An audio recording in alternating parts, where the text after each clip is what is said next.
I want you to think about something for a moment. Right now, at this exact second, somewhere in the world, a chip is being designed. Maybe it's inside the next iPhone. Maybe it's going into an Nvidia AI accelerator that will train the next version of ChatGPT. Maybe it's destined for an Amazon data center, a self-driving car, or an F-35 fighter jet. It doesn't matter which one, because the odds are overwhelming that wherever that chip is going, it was made in one place, one company, one island. Taiwan Semiconductor Manufacturing Company, ticker symbol TSM. And if you're not paying attention to this stock, you are missing one of the most important investment stories of our generation. Welcome back to Smart Money with Steve. Today we are doing the full TSM breakdown. Who they are, why they're irreplaceable, what the numbers look like right now, and why this stock is quietly one of the most compelling in the entire AI trade. Let's get into it. To understand TSM, the investment, you first need to understand what TSMC actually does.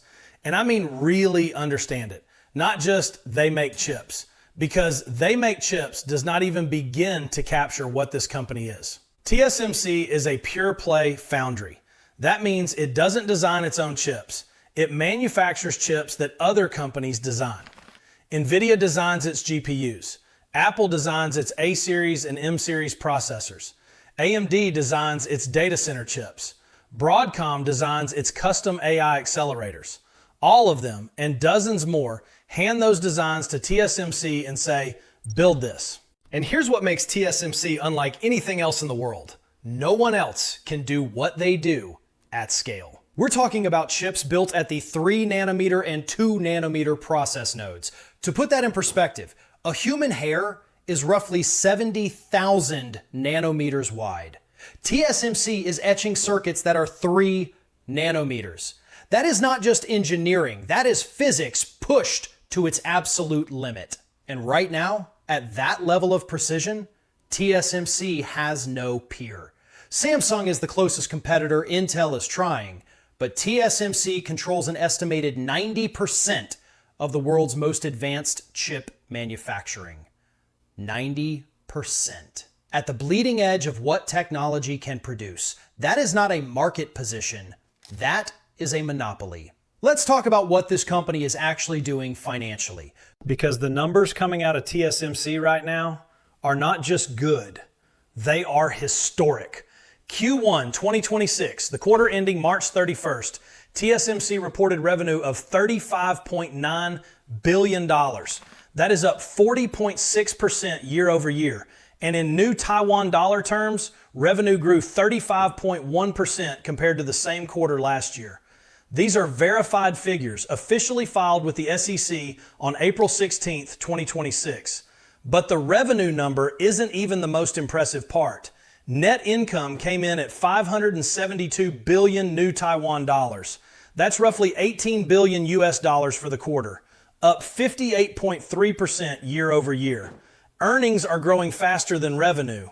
That tells you the margins are expanding, not compressing. Gross margin for Q1 hit 66.2%. Operating margin was 58.1%. And net profit margin reached 50.5%. Half of every dollar of revenue is becoming profit. For a company manufacturing physical silicon, some of the most complex physical objects ever created, those are software level margins. Then look at what TSMC guided for Q2. Revenue between $39 and $40.2 billion.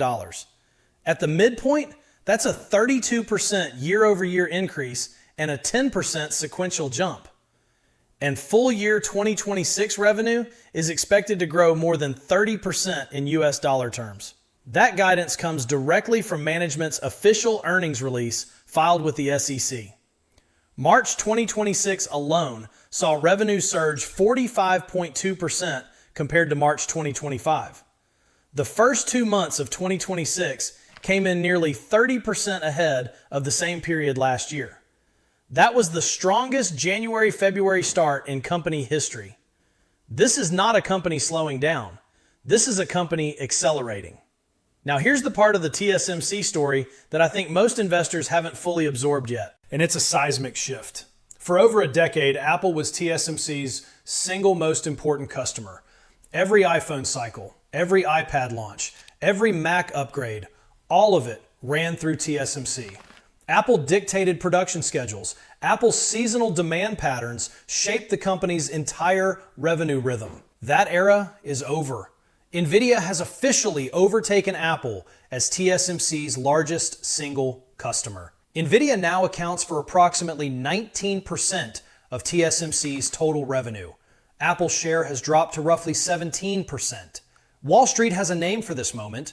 They call it the Nvidia flip, and it changes everything about how you think about TSMC's future. Here's why. AI chips are fundamentally different from smartphone chips in terms of economics.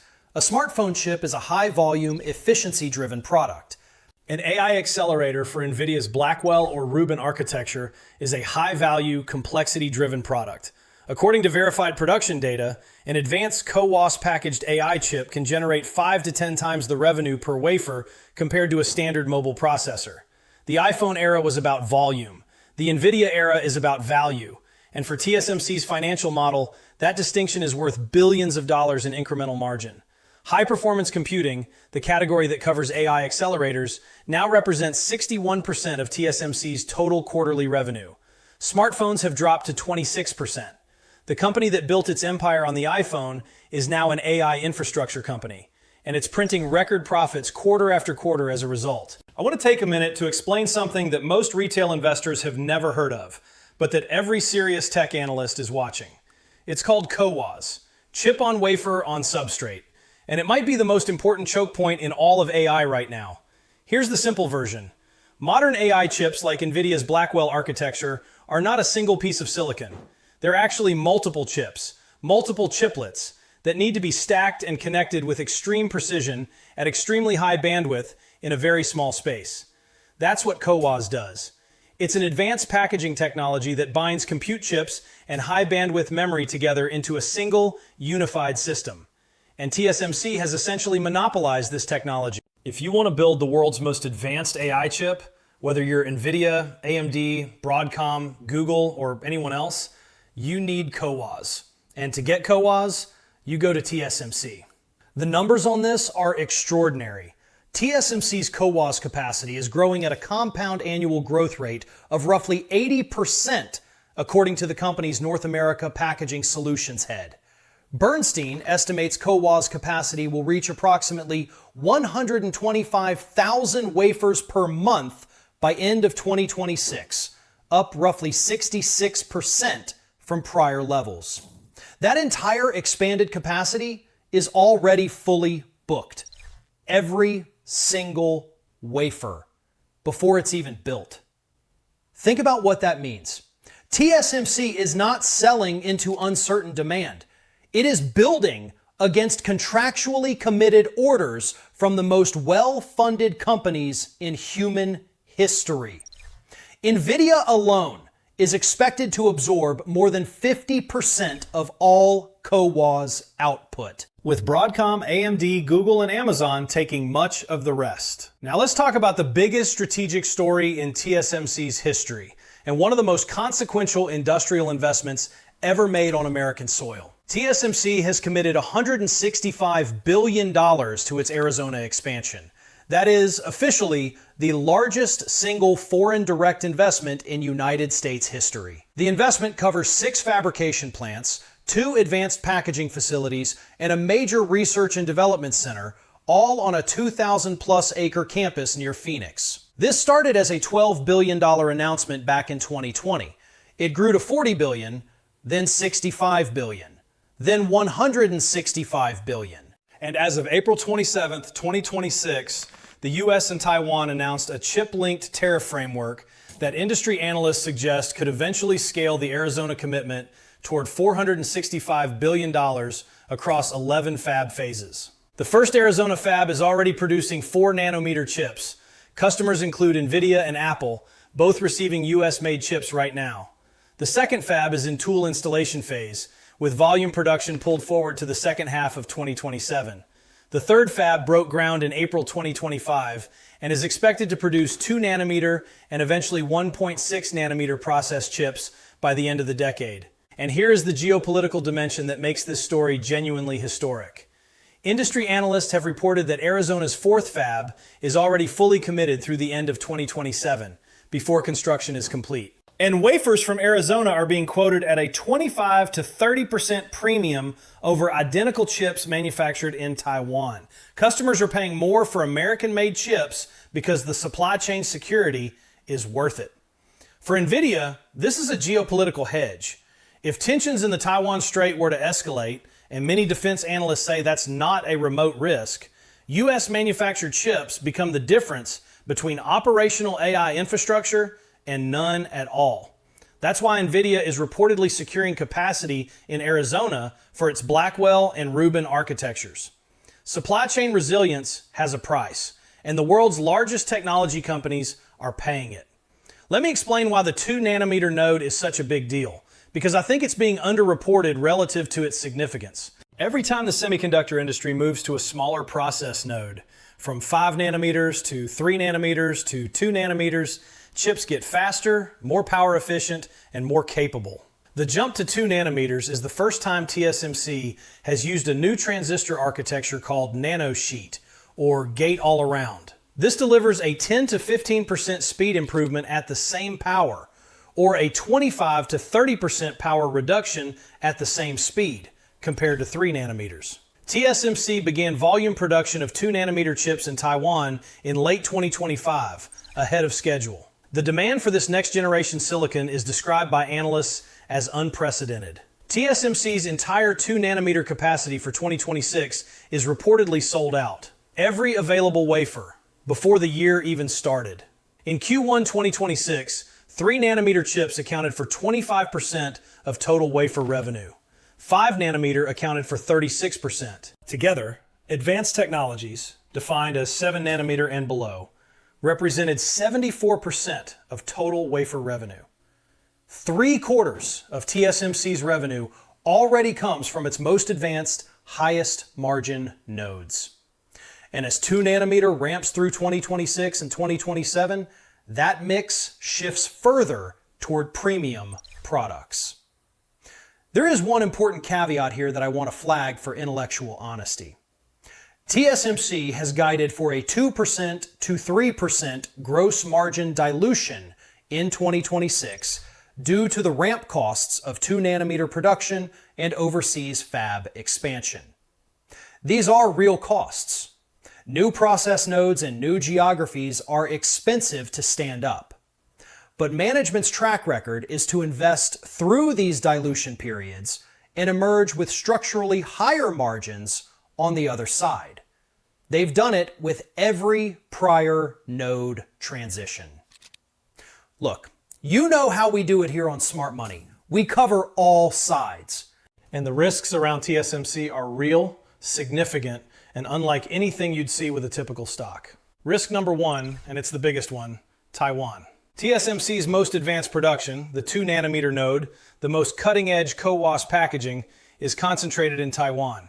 The island sits 110 miles from mainland China. Cross-strait tensions are a structural, ongoing risk.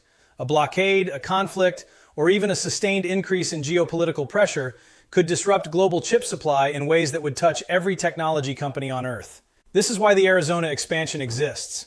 But the Arizona transition to leading-edge nodes will take years. In the interim, the Taiwan concentration risk is real. Risk number 2, capital expenditure. TSMC plans to spend between $52 and $56 billion in capital expenditures in 2026 alone. That's up from $40.5 billion in 2025. This level of investment creates execution risk. Labor availability, construction timelines, equipment installation, water supply in the Arizona desert, all of these are real operational challenges. The company has navigated them so far, but the scale of the current build-out is unprecedented. Risk number 3, customer concentration. Nvidia is now approximately 19% of TSMC's revenue. Apple is another 17%. If either of those companies hits a major demand slowdown, delays a product launch, or diversifies manufacturing, TSMC's revenue growth story changes. And risk number 4, market reaction paradox. Here's something interesting, and it happened in real time. When TSMC reported Q1 earnings on April 16th, showing a 58% jump in profit and record revenue, the stock fell roughly 3% on the day. Why? Because the market had already priced in a strong quarter. Expectations were extremely high. Meeting them wasn't enough to move the stock higher. That is the challenge of investing in a company the whole world already knows is exceptional. Despite the risks, the professional analyst community is strongly bullish on TSM. TipRank shows a strong buy consensus rating, 6 buy recommendations, and 1 hold from analysts who have covered the stock in the past 3 months. Alethea Capital set a new street high price target of $600, raised from a prior $500 target, citing robust AI chip demand. Needham kept its buy rating and raised its target from $410 to $480. Barclays lifted its target from $380 to $450. Bank of America maintained its buy rating and raised its new Taiwan dollar price objective. With the stock trading around $369 at the time of the Q1 earnings report, those targets imply 22 to 63% upside. The consensus price target across broader analyst coverage sits in the $443 to $465 range, implying meaningful upside from current levels. The most important analytical observation from post-earnings commentary was this. Analysts noted that earnings growth outpaced revenue growth, meaning margins are expanding, not compressing. This is exactly what you want to see from a company scaling into higher value products. Advanced node demand is not just driving revenue higher, it's driving earnings quality higher. And that is a powerful signal for long-term investors. All right, let's land this plane. TSMC is, by almost any definition, the most important company in the global technology supply chain. It manufactures the chips that power the iPhone in your pocket, the Nvidia GPU in every major AI data center, and the processors in your laptop. No single company on Earth controls more of the critical infrastructure of the modern digital economy. The financial results back that up. Q1 revenue up 40.6% year over year. Net profit up 58.3%. Gross margin at 66.2%. Net profit margin at 50.5%. Q2 guided at $39 to $40.2 billion. Full year 2026 growth expected above 30%. CoWoS capacity fully booked through year end. 2nm wafer capacity sold out before the year started. And the strategic picture is equally compelling. Nvidia is the biggest customer and growing. The Arizona Gigafab, $165 billion committed, the largest foreign direct investment in U.S. history, is providing geopolitical insurance that customers are literally paying a 25 to 30% premium for. The 2nm node is ramping and sold out. The next generation, A16 at 1.6 nanometers, is already in development. Now, let me be real with you about the valuation. TSM trades at roughly 28 to 33 times forward earnings, depending on the estimate you use. That's actually lower than the semiconductor sector median. Nvidia trades at roughly 45 times forward earnings. AMD is even higher. For the company that manufactures every single one of their chips, TSMC's multiple looks reasonable. The geopolitical risk is the wild card. It is real, and it should inform your position sizing. This is not a stock you go all in on. It's a stock you own thoughtfully as part of a diversified portfolio that captures the AI infrastructure theme. Think about it this way. Every chip TSMC ships for Nvidia, Broadcom, AMD, Apple, and Google generates revenue for TSM. You don't have to pick which AI company wins. You don't have to bet on whether ChatGPT beats Gemini or whether Apple Intelligence becomes the dominant platform. If any of them succeed, TSMC gets paid. That is a rare and powerful investment position. TSMC, the company most people have never heard of. That makes the chip inside the device you're watching this on right now. And that is quietly one of the most dominant, most defensible, most financially exceptional businesses on the planet. If this breakdown helped you understand why TSM belongs in the AI conversation, hit that like button. Share it with someone who's still only thinking about Nvidia when they think about AI investing.